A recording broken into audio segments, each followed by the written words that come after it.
Bismillahirrahmanirrahim. Assalamualaikum warahmatullahi wabarakatuh. Innal hamdalillah nahmaduhu wa nasta'inuhu wa nastaghfiruh wa na'udzu billahi min shururi anfusina wa sayyiati a'malina. May yahdihillahu fala mudilla lahu wa may yudlil fala hadiya lahu.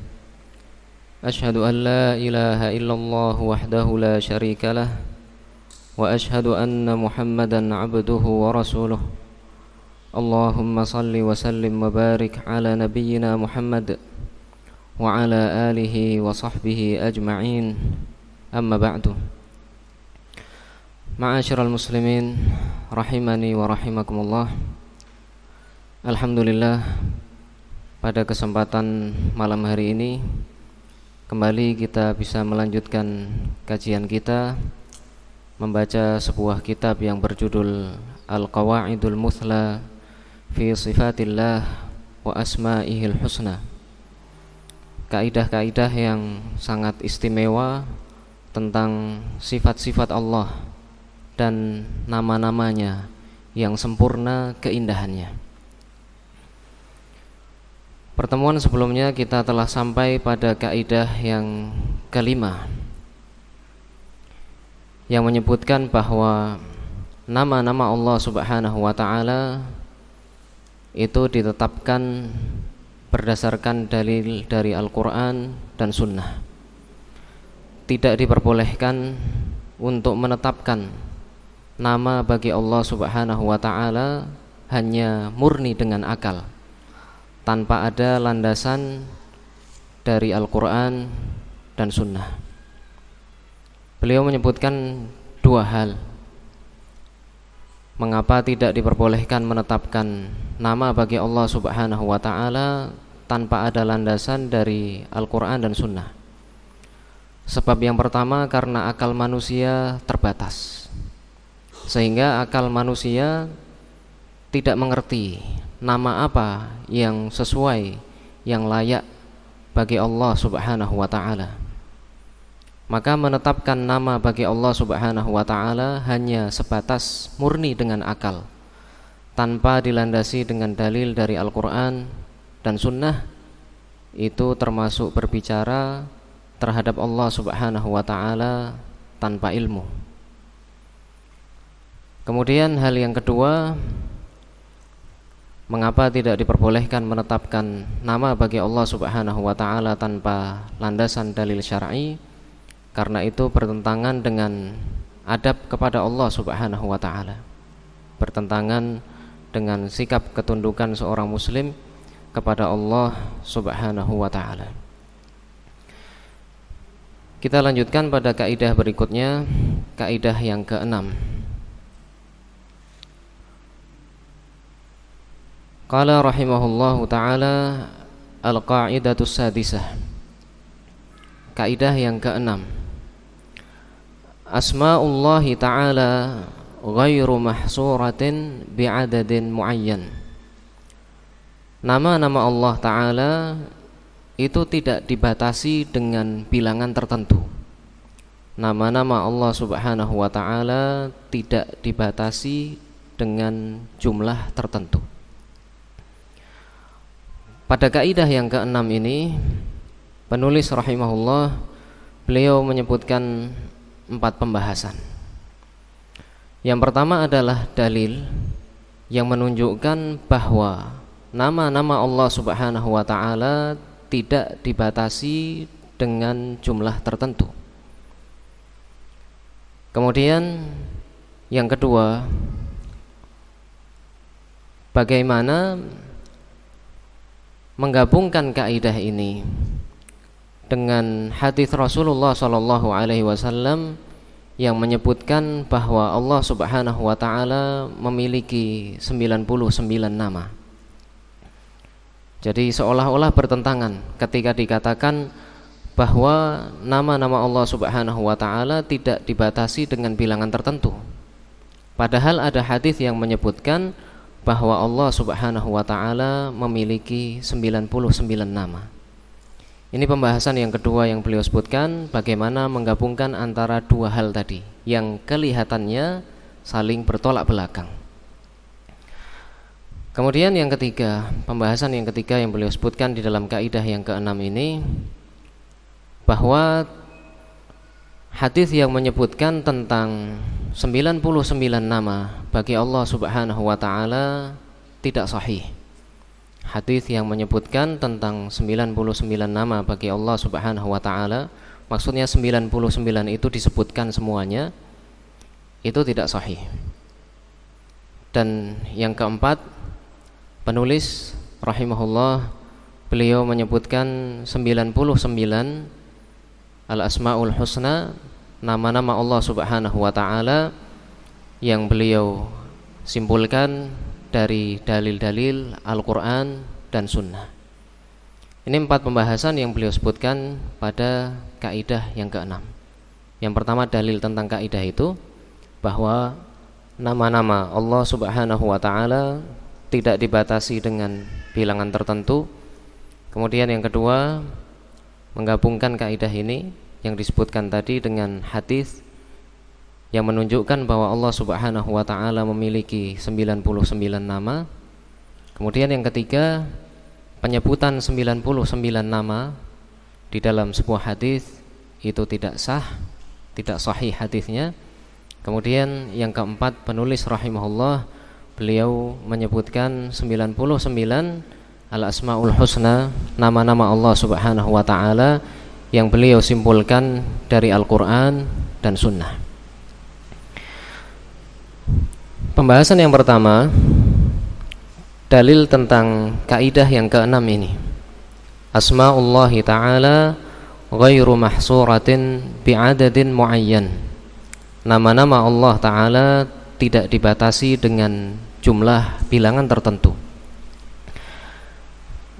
Dalilnya adalah liqaulihi sallallahu alaihi wasallam fil haditsil masyhur, berdasarkan sabda Nabi sallallahu alaihi wasallam di dalam sebuah hadis yang masyhur, hadis yang terkenal.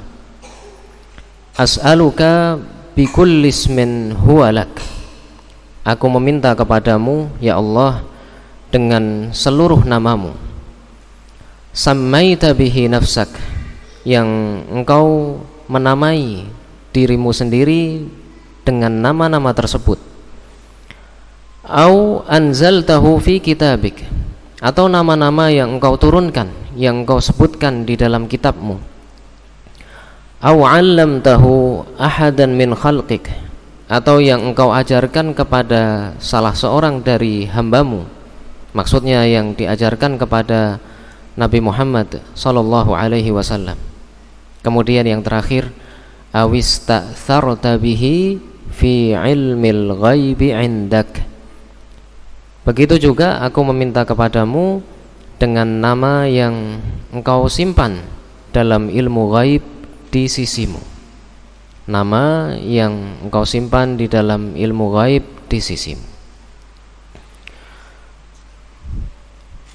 Nama-nama Allah Subhanahu wa ta'ala yang disebutkan di dalam Al-Quran dan di dalam Sunnah itu bisa diketahui. Kemudian yang terakhir tadi adalah nama yang Allah Subhanahu wa ta'ala simpan di dalam ilmu ghaib, dan itu tidak kita ketahui. Al-haditsu rawahu Ahmad wa Ibnu Hibban wal Hakim wa huwa sahih. Hadis ini diriwayatkan oleh Ahmad, Ibnu Hibban, Al-Hakim wa huwa sahih, dan itu adalah hadis yang sahih. Wa masta'tsarallahu ta'ala bihi fi ilmil ghaib la yumkinu li ahadin hasruhu. Dan yang disimpan oleh Allah Subhanahu wa ta'ala di dalam ilmu ghaib, yang disimpan oleh Allah Subhanahu wa ta'ala di dalam ilmu ghaib, la yumkinu li ahadin hasruhu, tidak mungkin bagi siapapun untuk mengetahui jumlahnya. Walal ihatatu bihi, demikian juga tidak mungkin bagi seseorang untuk mengetahuinya. Yang ini menunjukkan bahwa nama-nama Allah Subhanahu wa ta'ala tidak dibatasi dengan jumlah bilangan tertentu. Ada nama-nama Allah Subhanahu wa taala yang tidak kita ketahui, yang disimpan oleh Allah Subhanahu wa taala dalam ilmu gaib di sisinya. Kemudian pembahasan yang kedua, bagaimana dengan hadis yang menyebutkan bahwa Allah Subhanahu wa taala memiliki 99 nama? Fa amma qauluhu sallallahu alaihi wasallam, adapun sabda Nabi sallallahu alaihi wasallam, inna lillahi tis'atan wa tis'ina asman, sesungguhnya Allah Subhanahu wa taala memiliki 99 nama. Mi'atan illa wahidan, 100 dikurangi 1, 99. Man ahsaha dakhalal jannah, siapa yang mengihsa, menghafalkannya, mengetahui maknanya, mengamalkan kandungannya, dakhalal jannah, maka dia akan masuk surga. Hadis ini menunjukkan bahwa Allah Subhanahu wa taala memiliki 99 nama. Apabila seseorang menghafalnya, mengetahui maknanya, mengamalkannya, maka dia akan masuk surga. Dan ini tidak menunjukkan pembatasan. Tidak menunjukkan pembatasan. Fala yadullu ala hasril asma'i bihadzal adad. Ini hadis ini tidak menunjukkan pembatasan nama-nama Allah Subhanahu wa taala dengan bilangan tersebut. Tidak menunjukkan bahwa nama-nama Allah Subhanahu wa taala itu hanya 99. Tidak. Walau kana al-muradul hasra, dan seandainya maksud dari hadis tersebut adalah membatasi, lakanatil ibaratu inna asma'allahi tis'atun wa tis'una asman man ahsaha dakhalal jannah.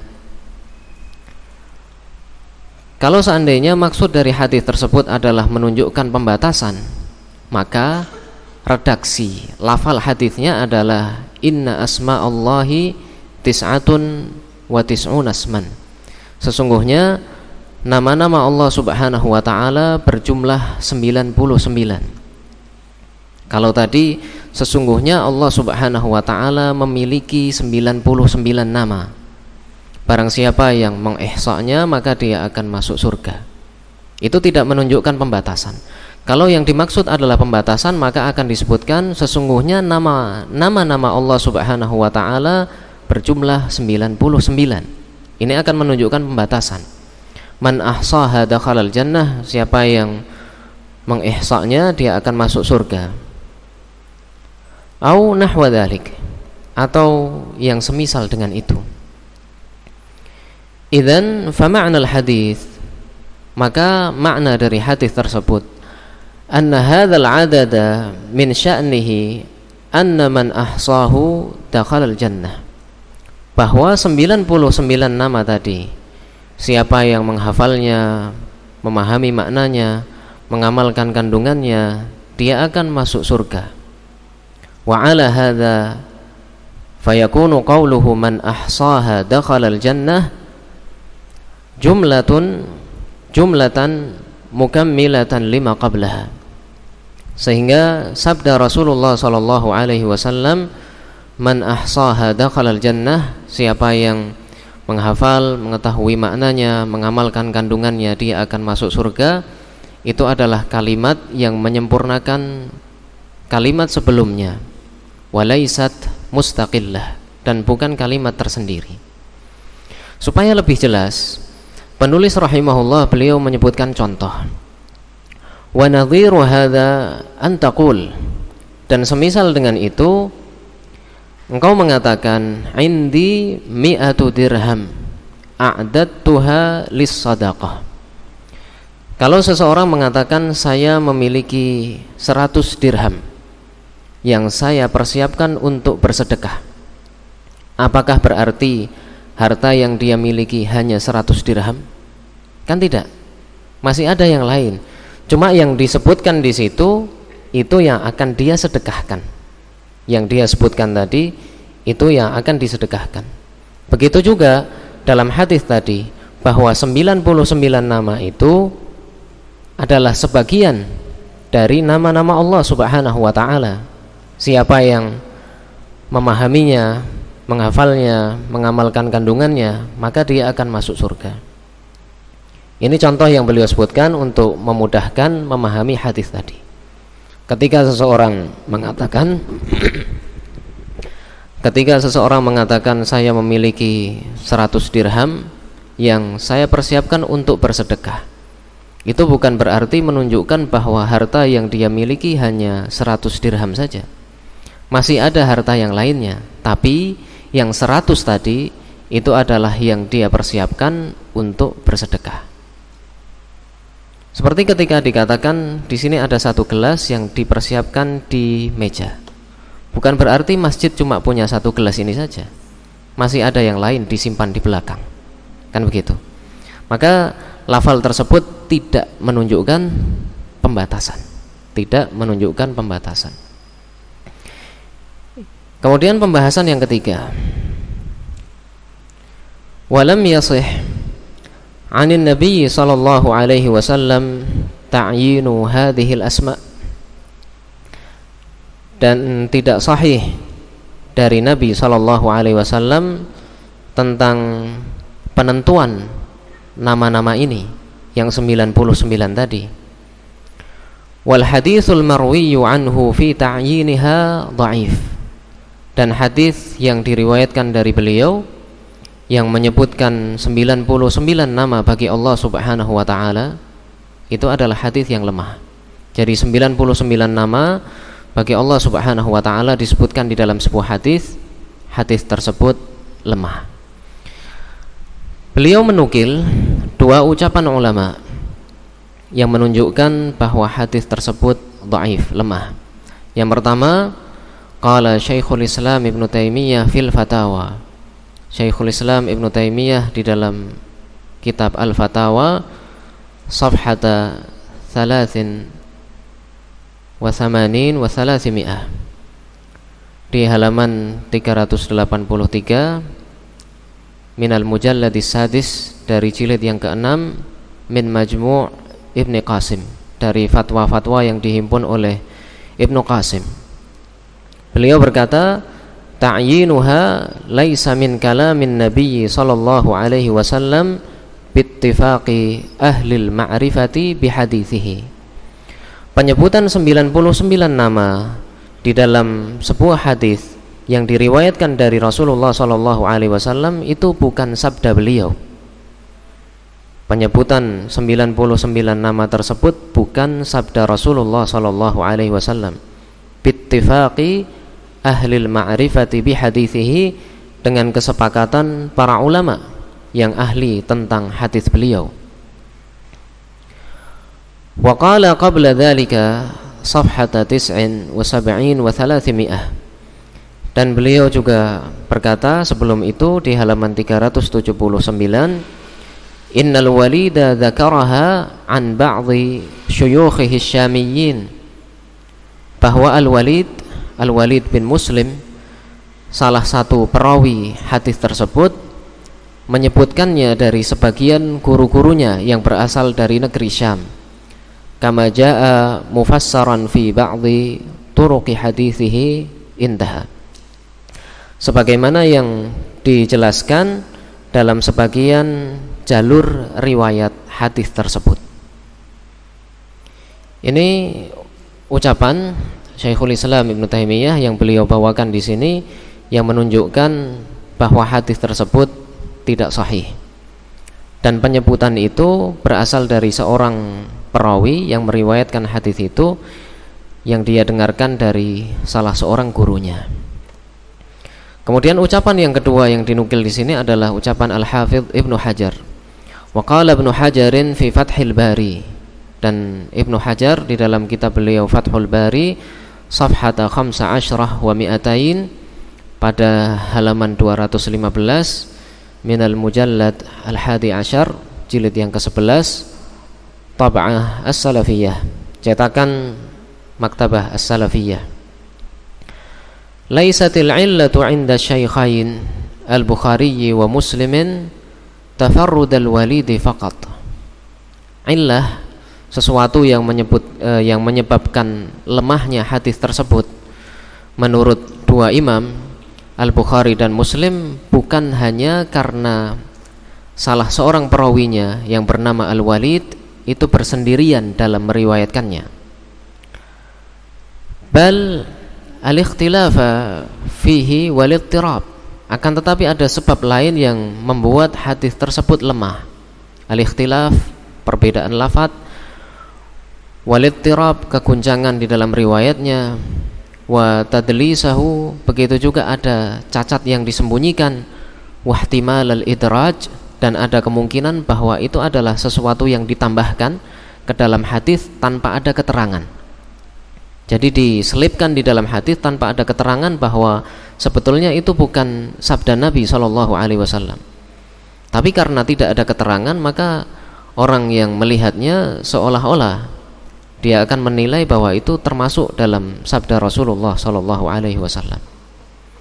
Yang intinya bahwa hadis yang menghimpun penyebutan 99 nama bagi Allah Subhanahu wa taala adalah tidak sahih. Walamma lam yasih ta'yinuha 'anin Nabi sallallahu alaihi wasallam ikhtalafa as-salafu fihi wa ruwiya anhum fi dzalika anwa'.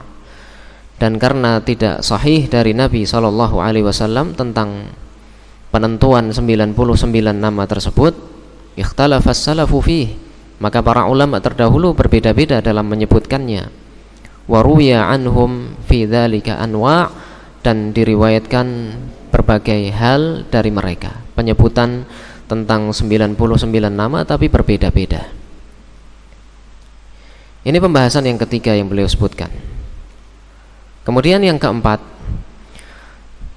pembahasan yang keempat, penulis rahimahullah beliau menyebutkan nama-nama Allah Subhanahu wa taala yang beliau simpulkan dari Al-Qur'an dan sunnah Rasulullah sallallahu alaihi wasallam. Wa qad jama'tu 99 asman, dan saya telah menghimpun 99 nama.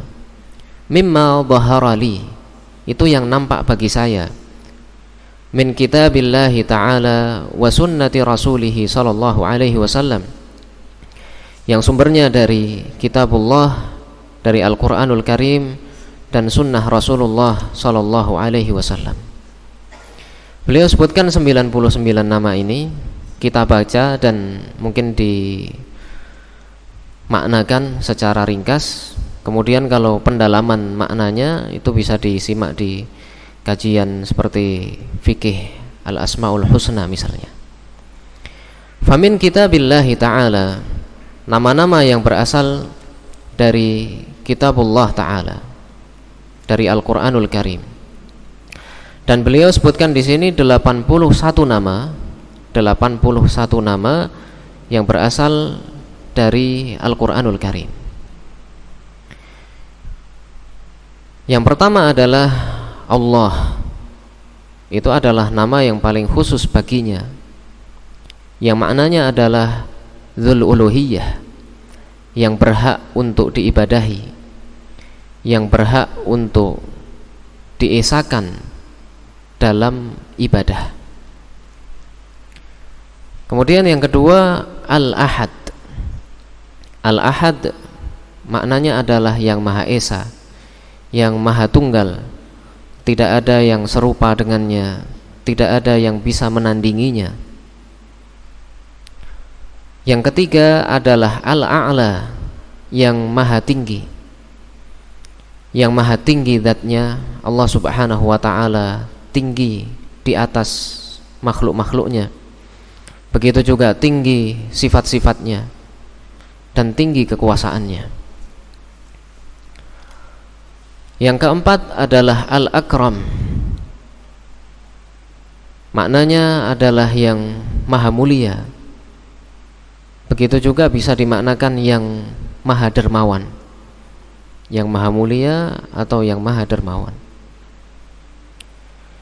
Yang kelima adalah Al-Ilah. Al-Ilah itu maknanya mirip dengan lafdzul jalalah Allah yang berhak untuk diisahkan dalam uluhiyah, dalam peribadatan. Yang keenam adalah Al-Awwal, yang maha pertama. Al-Awwal, yang maha pertama, sehingga tidak ada apapun dan tidak ada siapapun yang mendahului Allah Subhanahu wa ta'ala. Tidak ada apapun dan tidak ada siapapun sebelum Allah Subhanahu wa ta'ala. Dialah yang maha pertama. Yang ketujuh adalah Al-Akhir, yang maha terakhir. Maknanya adalah yang maha kekal. Setelah makhluk-makhluk semuanya mati, seluruh makhluk mati, dan Allah Subhanahu wa ta'ala memiliki kehidupan yang sempurna, tidak pernah mati. Sehingga makna dari Al-Akhir adalah yang maha kekal. Kemudian Al-Dhahir. Al-Dhahir maknanya tidak ada yang lebih tinggi dari Allah Subhanahu wa ta'ala. Sehingga Al-Dhahir itu maknanya seperti Al-A'la, yang maha tinggi. Yang kesembilan adalah Al-Batin, maknanya yang maha dekat. Jadi dari satu sisi Allah Subhanahu wa ta'ala dia adalah yang maha tinggi, berpisah dengan makhluknya. Dan nama Allah Subhanahu wa ta'ala yang lainnya adalah Al-Batin, yang maha dekat. Dekat kepada sebagian hambanya dengan ilmunya. Allah Subhanahu wa ta'ala mengetahui apa yang dilakukan oleh hambanya, mengawasinya. Demikian juga Allah Subhanahu wa ta'ala memberikan pertolongan bagi hamba-hambanya yang dia pilih. Itu makna Al-Batin, yang maha dekat. Yang ke-10 adalah Al-Bari atau Al-Bari, dengan menggunakan hamzah atau hamzahnya dihilangkan. Al-Bari atau Al-Bari, yang maknanya adalah yang menciptakan, yang maha mencipta tanpa ada contoh sebelumnya. Yang mencipta, yang maha mencipta tanpa ada contoh sebelumnya. Yang ke-11 adalah Al-Bar, maknanya yang maha baik.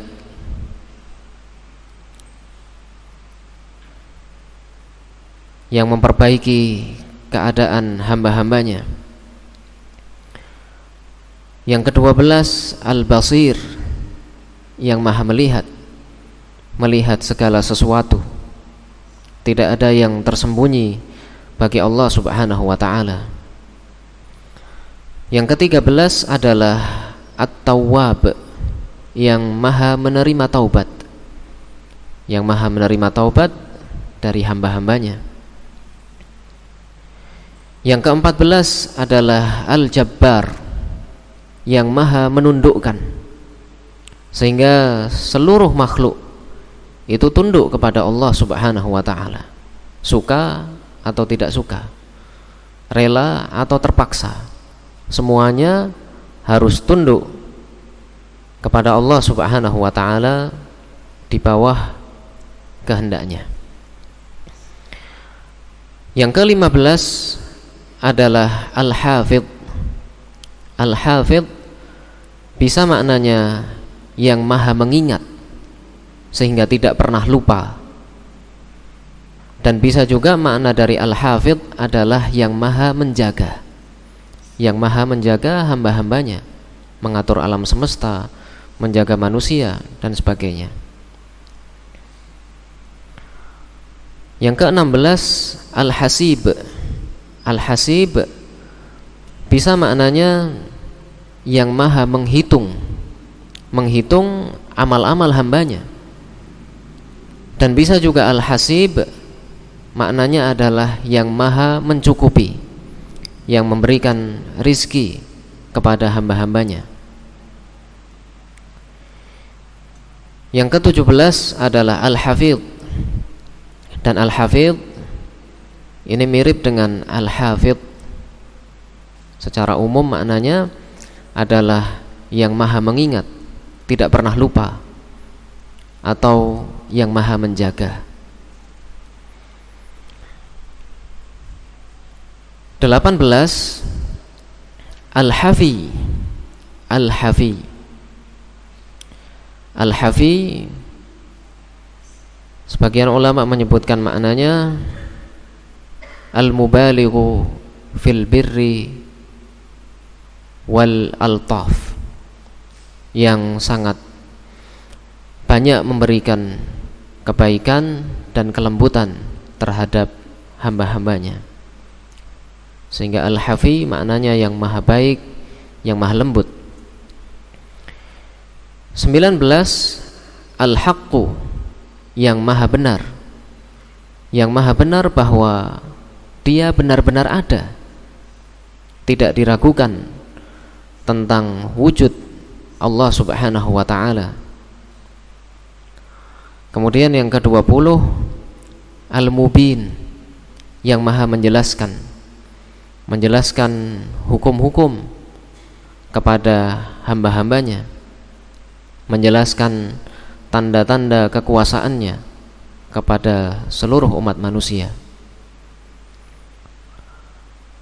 Kemudian yang ke-21 adalah Al-Hakim. Di antara makna dari Al-Hakim adalah yang menciptakan segala hal dengan sebaik-baiknya, yang menciptakan segala sesuatu dengan sebaik-baiknya. Itu salah satu makna dari Al-Hakim.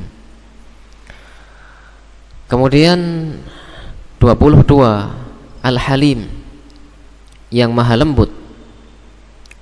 Sehingga di antara kandungan dari nama Allah Al-Halim, alladzi la yu'ajilu bil 'uqubah, yang tidak segera memberikan hukuman, siksa kepada hamba-hambanya, memberikan waktu supaya mereka bertaubat kembali kepada Allah subhanahu wa ta'ala. Thumma qad ya'fu anhum, dan terkadang Allah subhanahu wa ta'ala memaafkan mereka. Itu makna Al-Halim, yang maha lembut. Kemudian 23, Al-Hamid, yang maha terpuji, yang berhak untuk mendapatkan segala bentuk pujian dan sanjungan. 24, Al-Hayyu, yang maha hidup, yang sempurna kehidupannya, tidak didahului dengan tidak ada, tidak butuh tidur. Begitu juga Allah subhanahu wa ta'ala, kehidupannya tidak diakhiri dengan kematian. 25 adalah Al-Qayyum. Di antara makna dari Al-Qayyum adalah yang maha mengatur, yang maha mengatur segala urusan manusia, yang maha mengatur seluruh alam semesta. 26, Al-Khabir, yang maha mengetahui hakikat dari segala sesuatu, maha mengetahui hakikat dari segala sesuatu.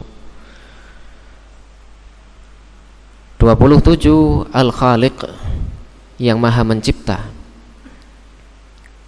28, Al-Khallaq, ini mirip dengan yang sebelumnya, yang maha mencipta. 29, Ar-Rauf, yang sangat merahmati, sangat mengasihi hambanya. 30, Ar-Rahman.